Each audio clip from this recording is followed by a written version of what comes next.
Okay, it's about noon, Saturday, October 12th. I'm gonna go out real quick. They've been chemtrailing to the west of us all morning, but I thought I'd do a real quick update. Just get it recorded. It's about 58 degrees. Still pretty cool out here.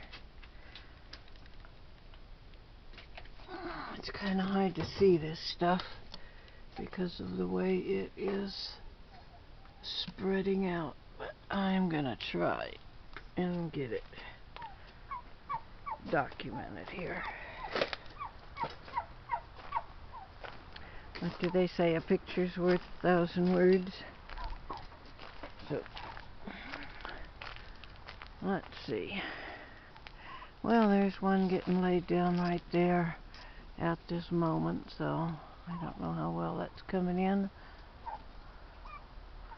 He's flying from the south,